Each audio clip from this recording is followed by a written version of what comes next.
सप्तम भाव में बुध ग्रह। मंत्रेश्वर महाराज कहते हैं कि सप्तम भाव में बुध हो तो ऐसा व्यक्ति बुद्धिमान, सुंदर,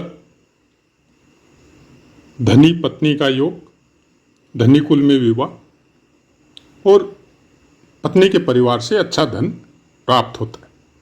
यह भावानुसार फल है। लेकिन हम लोगों की चर्चा सिंह लगन की ओर। सिंह लगन में बुध ग्रह धनेश और लाभेश होते हैं। तो जब धनेश सप्तम स्थान में विराजित होते हैं तो पत्नी से या पत्नी की राय से या पार्टनरशिप के बिजनेस से अच्छा धन प्राप्त होता है। लाभेश जब सप्तम स्थान में विराजमान होते तो आपको ससुराल पक्ष से अच्छा धन मिलता है या पार्टनरशिप के बिजनेस से अच्छा धन मिलता है। और शुभ ग्रह पाप प्रभाव में नहीं हो, किसी पाप ग्रह से दृष्ट या युक्त नहीं हो, तो फिर उसका बहुत अच्छा फल मिलता है। इंसान गुणी और उदार हृदय होता है और पत्नी से कुछ विशेष स्नेह करता है। ये सब बातें पुस्तकों की है और पुस्तकों का अपना एक महत्व है, क्योंकि ज्योतिष में जब भी आप अपनी यात्रा शुरू करते हैं तो पहला माध्यम पुस्तक की बनती है। फिर आपकी अपनी यात्रा, जिसमें अभ्यास भी ले सकते हैं, जिसमें अच्छे अच्छे विद्वानों के जो वचन है, जो उनके बताए हुए शब्द है, जो आप घूम घूम के प्राप्त करते हैं, सुनते हैं, श्रवण करते हैं, उनसे ज्ञान लेते हैं, वो होते हैं। और उसके अलावा आपने अपने आप को, खुद को कितना डेवलप किया है। ज्योतिष को सीखते या चिंतन करते समय किस तरह की आपकी खुद की अवस्था है, किस तरह की यात्रा आपकी है, किस तरह के कर्म आप कर रहे हैं, वो सब पे बहुत कुछ डिपेंड करता है। सोशल मीडिया का एक सिस्टम तो ये है कि किसी भी लाइन के जब आप वीडियो बनाते हैं तो मेन उद्देश्य होता है कि किस तरह से व्यू आए, किस तरह से सब्सक्राइब बढ़े, किस तरह से हम कौन से टॉपिक पे वीडियो बनाए जो फिलहाल वर्तमान में सबसे ज़्यादा फेमस या सबसे ज़्यादा देखा जा रहा है। एक तो वो सेक्टर है जो पूरी तरह डिपेंड है धन के ऊपर, और एक वो सेक्टर है जिसमें धन से कोई मीनिंग नहीं है, जिसका मेन मीनिंग इतना ही है कि आपको जो एक्चुअल चीज़ें हैं वो आपको प्राप्त हो। और इस चैनल का उद्देश्य वही है। हमने आज तक इस ज्योतिष के सेक्टर से कभी कोई इनकम की कल्पना की भी नहीं और किसी से चाहिए भी नहीं। तो क्या हम कोई धनी पुरुष है? नहीं, साधारण इंसान है। हो सकता है जो सुन रहे हैं उनसे भी बहुत नीचे वाली कंडीशन में हो, नॉर्मल सर्विस करते। ज्योतिष में रुचि शुरू से है, क्योंकि परिवार हमेशा से ही धार्मिक था। हालांकि परिवार में कोई ज्योतिषी हमने अपनी आंखों से नहीं देखा, लेकिन हमारे दादाजी जो थे इसके बारे में बहुत कुछ जानते थे। हमको सौभाग्य नहीं मिला उनके साथ रहने का, वो एक अलग मैटर है। उसके बाद में कुछ ऐसे चांस बने या चाहे हमारा प्रारब्ध समझ लो, जिसकी वजह से हम ज्योतिष सीखने लग गए और उसको पुस्तकों को, जहाँ जो अच्छी पुस्तक मिली उसको पढ़ना, फिर खुद के ऊपर रिसर्च करना, परिवार की कुंडलियों पे रिसर्च करना, उसको देखना कि किस तरह से फल आ रहे हैं, और धीरे धीरे फिर वो भौतिक दृष्टि चेंज होके कुछ अलग दृष्टि जाने लग गई। ज्योतिष में जो पार्ट बताया जाता है कि बुध आपके सप्तम ग्रह में है तो आपको अच्छी पत्नी मिलेगी, ससुराल धनी मिलेगा, ये उसका 1% पार्ट है। बुध आपके व्यवहार को दर्शाता है और बुध अच्छा और बुरा दोनों फल देता है, क्योंकि कर्मों का हिसाब किताब बुध के ऊपर डिपेंड है। आप कुकर्म कर रहे हैं बुध से संबंधित रिश्तेदारों को सता रहे हैं। जिस स्थान में वो बैठे हैं, जिस स्थान से संबंधित जो रिश्तेदार है, उसके साथ आप बुद्धि का उपयोग करके और लालच की भावना को जगा के उसके साथ कोई धोखाधड़ी या कुछ इस तरह के काम आप कर रहे हैं जो अच्छा नहीं है, तो बुध नेगेटिव हो जाता है। बुध प्राय कर विलोम करता है आपके बच्चों को, तो बच्चों का स्वभाव कैसा होता है, बुध का वैसा ही है। जितने भी हम लोग ये सब चीज़ें देखते हैं कि राहु की वजह से ऐसा हुआ, शनि की वजह से ऐसा हुआ, कि आदमी चलते चलते प्रोग्रेस कर रहा था तो और अचानक से ऐसा डाउनफॉल आया कि वापस वहीं पहुंच गया जहां से शुरुआत की थी। इसमें सबसे ज़्यादा योगदान बुध का होता है, यानी बुद्धि का होता है। वो गलत फैसले करवाता है आपसे। राहु कभी भी डाउनफॉल नहीं करता है। राहु आपकी इमेजिनेशन को बढ़ाता है। हर चीज में वो आपको उत्तरोत्तर उन्नति देता है।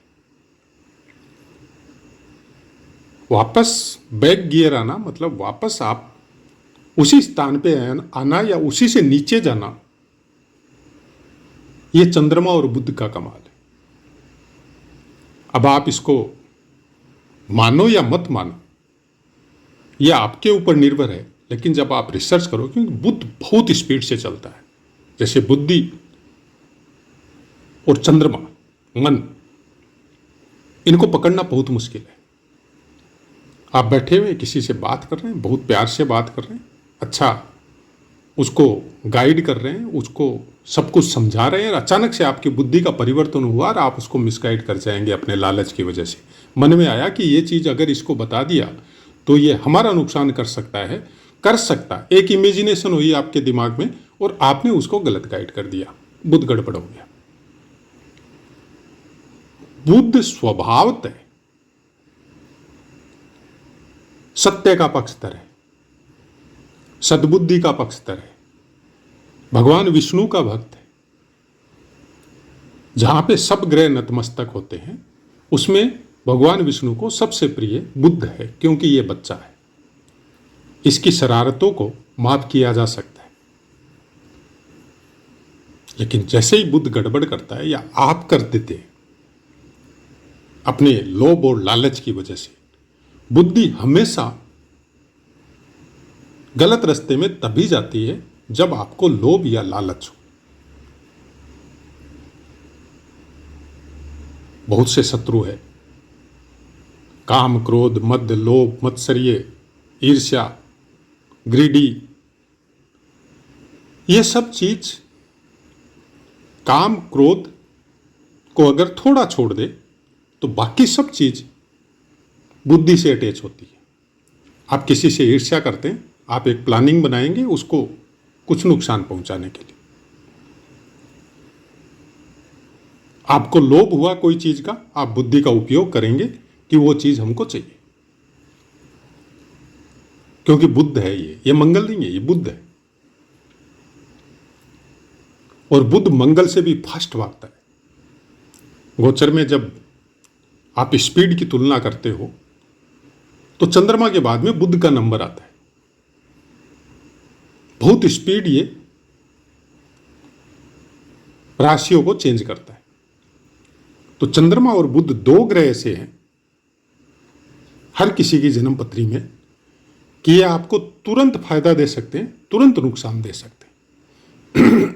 चंद्रमा को कंट्रोल करना, सत्कर्म करो। बुद्धि को स्टेट वे रखो, अपनी बुद्धि में दुर्बुद्धि मत आने दो, तब चंद्रमा भी कंट्रोल होता है और बुद्धि भी कंट्रोल होता है। यहां से इसकी सप्तम दृष्टि सिंह राशि पर यानी लगन पर जाती है।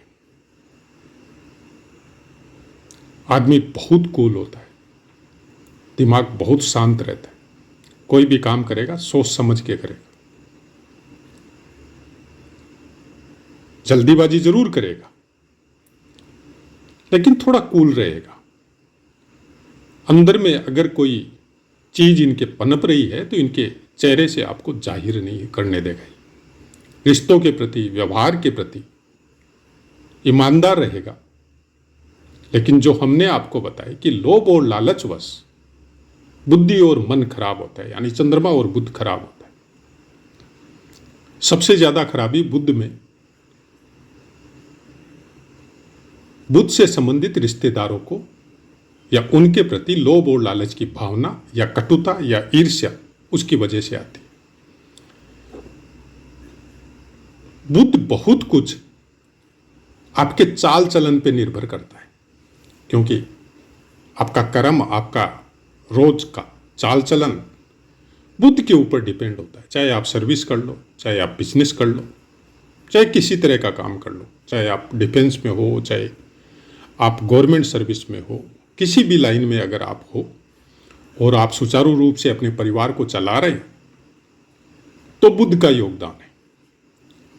अब वो अर्निंग आप, उस बुद्धि का यूज आप गलत तरह से करके गलत पैसा कमा रहे हैं या सही तरीके से करके सही कमा रहे हैं, ये कर्म की छूट इंसानों को प्राप्त है, मनुष्यों को प्राप्त है, बाकी किसी जीव को नहीं है, केवल मनुष्यों को प्राप्त है। और ये ग्रह नक्षत्र के प्रभाव, इनकी रे, इनके फल मनुष्यों को ही मिलते हैं, क्योंकि बाकी जीवों को मतलब नहीं है। बाकी जीव प्रारब्ध अनुसार अपना जीवन लेके आते हैं और जितना समय उनको मिलता है उतने समय में वो प्रकृति के अनुसार अपना कार्य करते हैं और फिर वो दूसरे जन्म की तैयारी करते हैं। लेकिन मनुष्य के पास यह छूट है कि वो अपना बुद्धि और विवेक के द्वारा, विवेक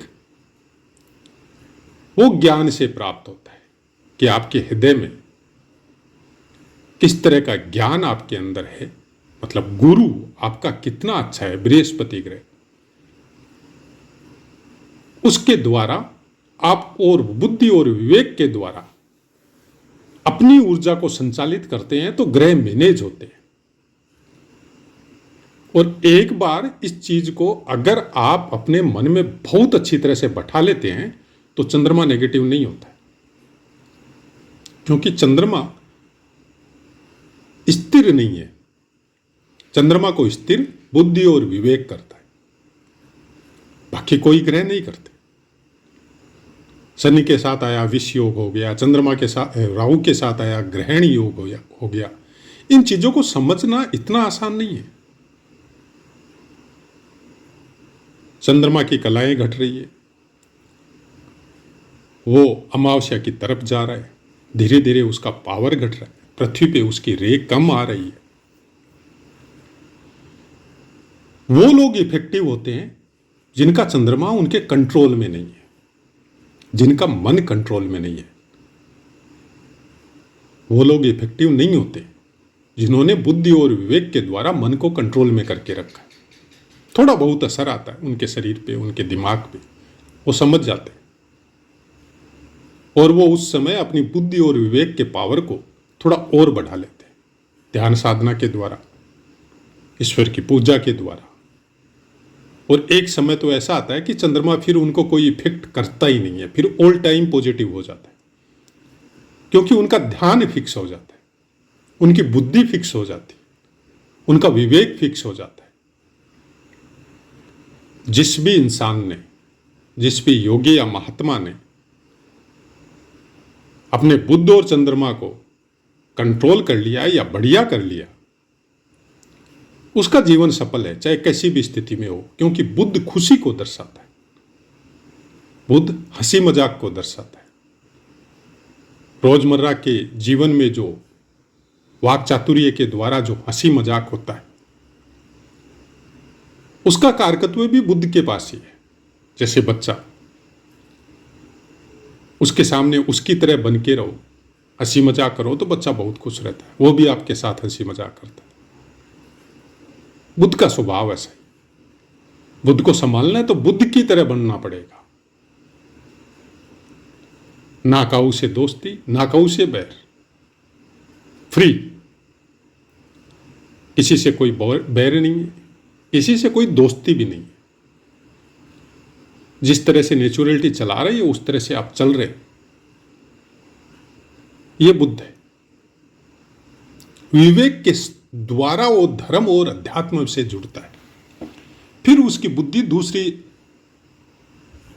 साइड में ट्रेवल करना शुरू करती, तब मन कंट्रोल में आता है। जब तक ये है कि ना काऊ से दोस्ती ना काऊ से बैर बुद्ध, तब तक चंद्रमा कंट्रोल नहीं रहता है। लेकिन जैसे ही बुद्धि विवेक के साथ जुड़ी, आपके भीतर में ये आवाज आनी चालू हो जाएगी कि ये करना है और ये नहीं करना है। हंसी मजाक में भी ये हंसी मजाक करने हैं और ये नहीं करने, क्योंकि आप नेगेटिव हंसी मजाक भी जब करते हैं तो आपका बुद्धि का स्तर डाउन होता है, और जब पॉजिटिव करते हैं तो बुद्धि का स्तर अप होता है। यह रोजमर्रा का जीवन है, और बुद्धि रोजमर्रा के जीवन को ही दर्शाती है।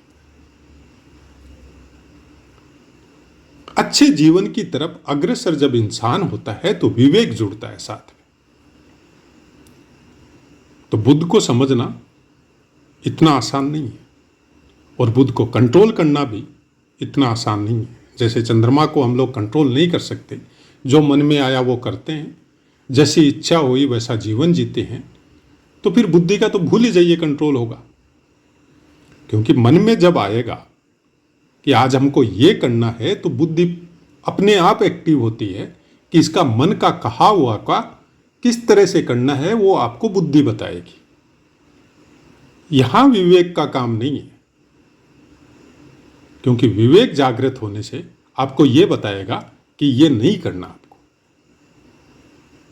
लेकिन मन नहीं मानता है, मन नहीं मानता है तो बुद्धि भी नहीं मानेगी। वो तरह तरह के आपको तर्क के द्वारा, अच्छे अच्छे शब्दों के द्वारा किस तरह से आप मान जाए, आप उनकी बात को एक्सेप्ट कर ले, वो तरह तरह के आडंबर, तरह तरह के नाटक आपके सामने रचेगी। ये मन और बुद्धि का काम है। जितने भी आप कलाकार देखते हैं, जिनको आजकल की भाषा में सोशल मीडिया में समझ लो आप, क्योंकि सोशल मीडिया में भी अच्छे अच्छे बहुत से नाटक मंच के भी कलाकार हैं जो तरह तरह के वीडियो बना के हम लोगों को देते हैं। ये बुद्धि और मन का कमाल है। राहु का कमाल सोशल मीडिया के साथ इतना है कि सोशल मीडिया जो प्रोडक्ट है वो राहु का है, इमेजिनेशन। लेकिन इमेजिनेशन को क्रिएट करने के लिए बुद्धि और मन चाहिए। मन के बगैर इमेजिनेशन भी नहीं होती। मन भागता है और वो एक इमेज क्रिएट करता है। अब उस इमेज को अपने फायदे में यूज करने के लिए बुद्धि चाहिए आपको। यहां विवेक का काम नहीं है। जिनके पास विवेक है वो कभी भी गलत तरह के वीडियो या गलत तरह की शब्दावली यूज करके आपको भ्रमित नहीं करेगा, और जो कर रहा है वो खुद भी भ्रमित है।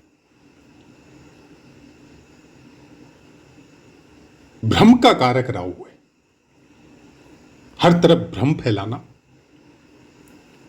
हर तरफ लोगों का दिमाग डिस्टर्ब करना, वो जो सोच रहे हैं उससे जस्ट अपने अनुसार उनका थिंकिंग को चेंज करना, ये काम राहु का है।